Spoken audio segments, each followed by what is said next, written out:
Welcome to my YouTube channel my dear student. আজ আমরা আলোচনা করব ভূগোলের একটি অত্যন্ত গুরুত্বপূর্ণ ক্লাস সৌরজগৎ ও সৌর পরিবারকে নিয়ে। এবং এই ক্লাসে আমরা ধীরে ধীরে গ্রহের পরিচয় ও তাদের বৈশিষ্ট্য এবং উপগ্রহের পরিচয় ও তাদের বৈশিষ্ট্য সম্পর্কে আলোচনা করব। তোমরা এই ক্লাসটি মনোযোগ সহকারে দেখবে এবং দেখার পর তোমরা সেটা খাতায় লিখে নেবে। শুরু করার আগে জানাই যে আমরা এই চ্যানেলে সৌরজগতের উৎপত্তি, সূর্যের উৎপত্তি ও পৃথিবীতে কিভাবে জীবের আবির্ভাব হলো সেই সম্পর্কে বিস্তারিত ভিডিও আলোচনা করেছি। তোমরা প্লেলিস্টে গিয়ে সেগুলি দেখে নেবে, তাহলে এই ক্লাসটি বুঝতে তোমাদের কিন্তু খুব সহজ ও সুবিধা হবে। চলো শুরু করি।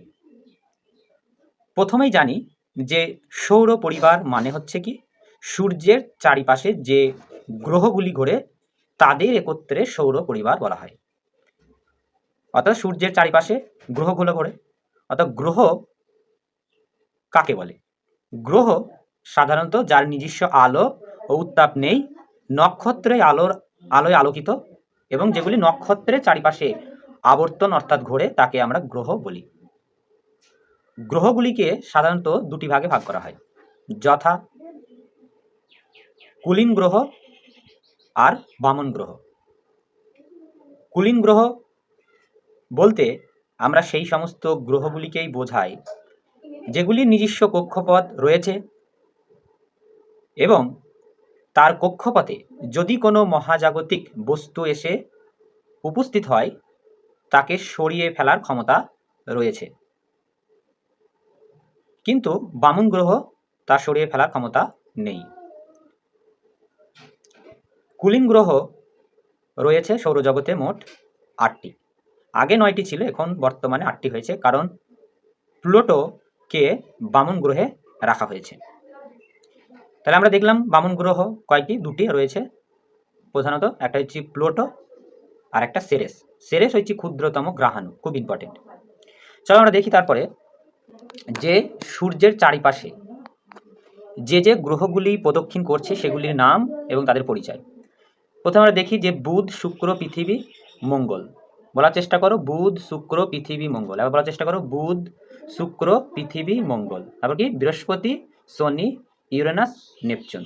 আর বলার চেষ্টা করো বুধ, শুক্র, পৃথিবী, মঙ্গল, বৃহস্পতি, শনি, ইউরেনাস, নেপচুন। প্রথম 4টে গ্রহকে অন্তস্থ গ্রহ বলা হয়। অন্ত মানে হচ্ছে ভিতরে গ্রহ, অর্থাৎ সূর্যের নিকটতম গ্রহ। এবং সূর্য থেকে দূরবর্তী গ্রহগুলিকে বলা হয় বহিস্থ গ্রহ। আমরা যে দেখি অন্তস্থ গ্রহগুলি সূর্যের কাছে থাকায় এগুলি টেম্পারেচার অর্থাৎ তাপমাত্রা বেশি হয় এবং বেশি হওয়ার কারণে এই গ্রহগুলির আয়তন ছোট হয়।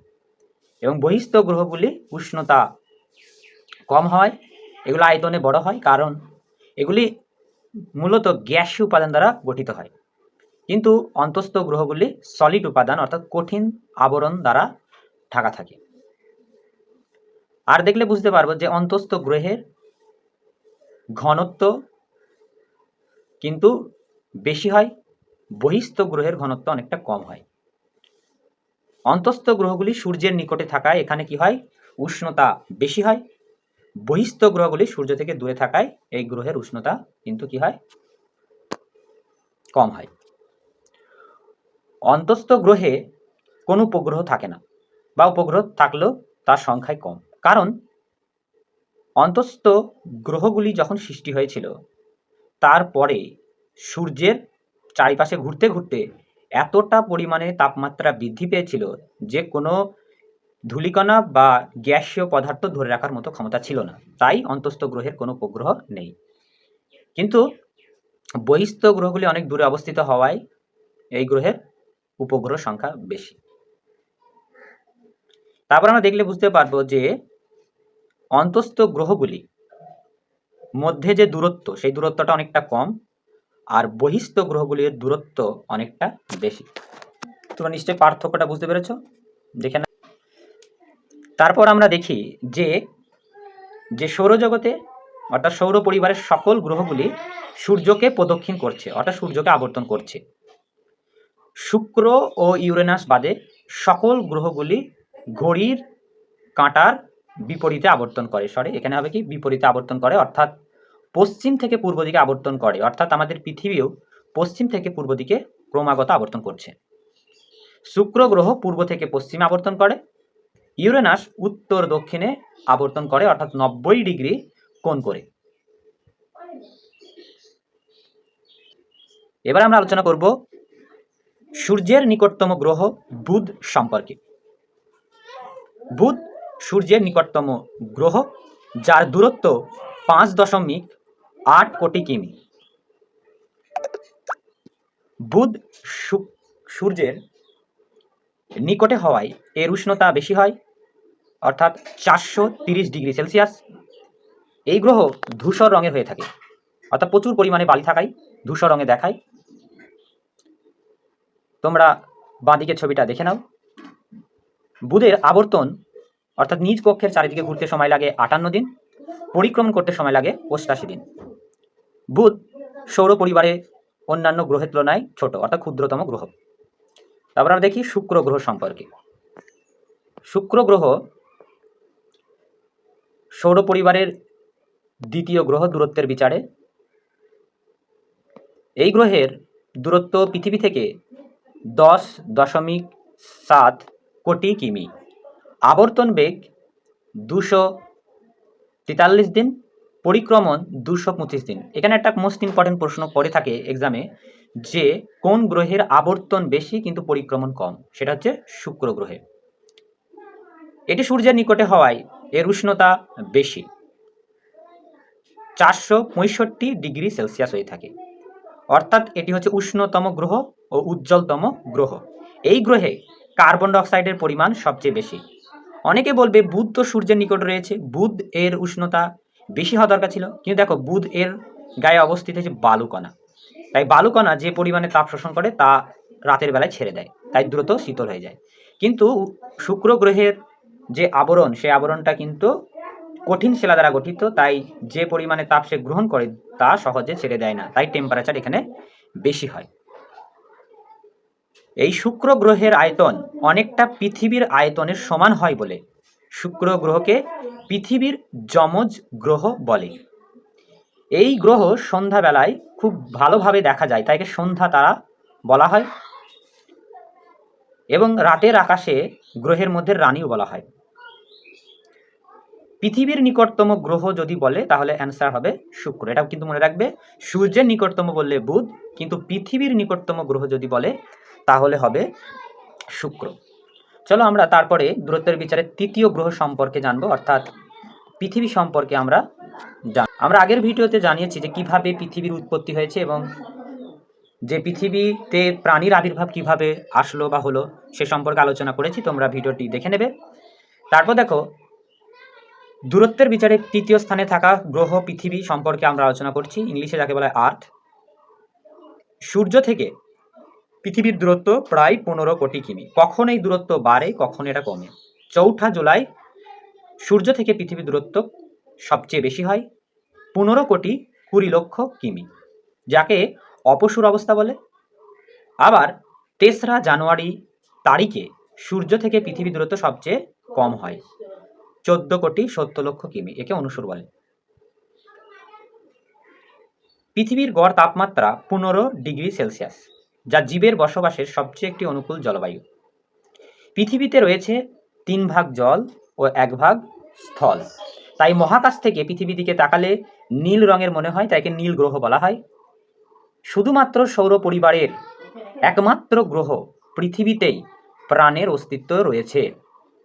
পৃথিবীর গড় ব্যাসার্ধ যদি আমরা দেখি 12,700 কিমি, মেরুর দিকে ব্যাস হচ্ছে 12,714, নিরক্ষরের দিকে হচ্ছে 12,757 কিমি, অর্থাৎ 43 কিমি স্ফীত। তাই পৃথিবীর আকৃতি পুরোপুরি গোল নয় বা কারোর সঙ্গে তুলনাও করা যায় না, যাকে আমরা জিওড বলি। পৃথিবীর গড় ব্যাসার্ধ 6,400 কিমি। পৃথিবীর গড় পরিধি 40,000 কিমি। কত? 40,000 কিমি। পৃথিবীর কক্ষপথের পরিধি 96 কোটি কিমি। দূরত্বের বিচারে পৃথিবী তৃতীয় স্থানে রয়েছে ও আয়তনের দিক থেকে পৃথিবী পঞ্চম স্থান অধিকার করেছে সৌর পরিবারের অন্যান্য গ্রহের তুলনায়। পৃথিবী তার মেরুরেখার ওপর 23.5 ডিগ্রি কোণে হেলে রয়েছে। বায়ুমণ্ডলের সমস্ত গ্যাস এই পৃথিবীতে সমহারে রয়েছে, যেমন নাইট্রোজেন রয়েছে 78%, অক্সিজেন রয়েছে 21%, O3 যে গ্যাসটি 0.003% রয়েছে সামান্য থাকলেও এটি পৃথিবী থেকে আসা ক্ষতিকারক অতি বেগুনি রশ্মির হাত থেকে আমাদের পৃথিবীকে রক্ষা করে, তাই একে পৃথিবীর ছাতা বা পৃথিবীর রক্ষা কবচ বলা হয়। পৃথিবীর ক্ষেত্রফল 51,09,00,000 বর্গ কিমি। আবর্তন 23 ঘন্টা 56 মিনিট 4 সেকেন্ড। বলো 23 ঘন্টা 56 মিনিট 4 সেকেন্ড। সূর্য থেকে পৃথিবীতে আলো আসতে সময় লাগে 8 মিনিট 20 সেকেন্ড, যেটি এক বছরে যে দূরত্ব অতিক্রম করে বায়ুশূন্য অবস্থায় তাকে 1 আলোকবর্ষ বা 1 লাইট ইয়ার্স বলা হয়। পরিক্রমণের সময়কাল অর্থাৎ সূর্যের চারিপাশে একবার ঘুরতে সময় লাগে 365 দিন 5 ঘন্টা 48 মিনিট 46 সেকেন্ড। এই বাড়তি প্রায় 6 ঘন্টার সময় প্রতি 4 বছর অন্তর ফেব্রুয়ারি মাস 28-এর জায়গায় 29 করে এই অসুবিধা দূর করা হয়, যেটাকে অধিবর্ষ বা লিপ ইয়ার বলে। পৃথিবী সম্পর্কে তোমরা বুঝতে পারলে। সূর্য থেকে দূরত্ব 22.8 কোটি কিমি। এই মঙ্গলের মাটিতে প্রচুর পরিমাণে ফেরাস অক্সাইড রয়েছে, তাই মহাকাশ থেকে মঙ্গল গ্রহ লাল রঙে দেখায়, তাইকে লাল গ্রহ বলে। এই গ্রহে প্রাণের সম্ভাবনা রয়েছে বা ছিল, কারণ মঙ্গল গ্রহে একসময় জলের অস্তিত্বের কথা বিজ্ঞানীরা পাচ্ছে, কারণ বিভিন্ন পরীক্ষা থেকে এটা বোঝা যায় বা জানা যায়। এর আবর্তন 24 ঘন্টা 37 মিনিট, পরিক্রমণ 687 দিন। মঙ্গল গ্রহে রয়েছে সক্রিয় আগ্নেয়গিরি অর্থাৎ প্রচুর পরিমাণে জ্বালামুখ রয়েছে। মনে রাখবে, ভারতের সর্বোচ্চ শৃঙ্গ বললে মাউন্ট এভারেস্ট হবে, কিন্তু সৌর পরিবারের সর্বোচ্চ শৃঙ্গের নাম বললে নিক্সো অলিম্পিয়া, যার উচ্চতা অলিম্পিয়ার উচ্চতা মাউন্ট এভারেস্টের চেয়ে প্রায় 3 গুণ, অর্থাৎ 8,848 ইন্টু 3 মিটার করলে যা হয় সেটা হচ্ছে নিক্স অলিম্পিয়ার উচ্চতা, যেটা মঙ্গল গ্রহে রয়েছে। মনে রাখবে, মঙ্গল আর বৃহস্পতির মাঝে রয়েছে প্রচুর উল্কা, যে উল্কা মঙ্গলের মধ্যাকর্ষণ টানে মঙ্গলের বুকে আছড়ে পড়ে। কখনো কখনো আবর্তন করতে করতে পৃথিবী যখন চলে আসে, তখন এই উল্কা পৃথিবীর মধ্যাকর্ষণ টানে পৃথিবীতে আসে। আমরা ভিডিওতে আলোচনা করেছিলাম যে একসময় ডাইনোসরের রাজত্ব চলছিল সারা পৃথিবীতে, কিন্তু ইজিপ্টা নামক উল্কা এসে সমগ্র ডাইনোসরের জাতিকে নষ্ট বা ধ্বংস করে দেয়। চলো তারপর আমরা আলোচনা করবো সৌরজগতের পঞ্চম গ্রহ সম্পর্কে। বৃহস্পতি গ্রহ, যাকে ইংলিশে বলা হয় জুপিটার। বৃহস্পতি গ্রহ অন্যান্য গ্রহের তুলনায় সবচেয়ে বড় অর্থাৎ বৃহত্তম গ্রহ। বড় হওয়ার জন্য এই গ্রহের মধ্যাকর্ষণ শক্তি সবচেয়ে বেশি। সূর্য থেকে দূরত্ব 77 কোটি কিমি হয়। এর উষ্ণতা -150 ডিগ্রি সেলসিয়াস। আবর্তন 9 ঘন্টা 50 মিনিট, পরিক্রমণ 12 বছর। এই গ্রহের চারিপাশে যদি কোনো উল্কা এসে উপস্থিত হয়, সহজে টেনে নেয়, তাই একে রাক্ষস গ্রহ বলা হয়। প্রচুর পরিমাণে উল্কা এই গ্রহের চারিপাশে ঘোরে। এর আয়তন পৃথিবীর তুলনায় 1300 গুণ বড় হয়। বৃহস্পতির গায়ে নাকি একটি ঝড় হয়েছিল, যে ঝড়ের ফলে পৃথিবী সমান গর্তের তৈরি হয়েছিল। তোমরা বুঝে পেয়েছো আশা করছি বৃহস্পতি গ্রহ সম্পর্কে। তারপরে আমরা আলোচনা করব সৌরজগতের ষষ্ঠ গ্রহ শনি সম্পর্কে, অর্থাৎ স্যাটার্ন। শনি গ্রহ সূর্য থেকে এর দূরত্ব 142 কোটি কিমি, তাপমাত্রা -184 ডিগ্রি সেলসিয়াস, আবর্তন 10 ঘন্টা, পরিক্রমণ 29 বছর। এই গ্রহের ঘনত্ব সবচেয়ে কম হয়। জলের ঘনত্বের চেয়েও এই গ্রহের ঘনত্ব সবচেয়ে কম হয় শনি গ্রহের, মনে রাখবে।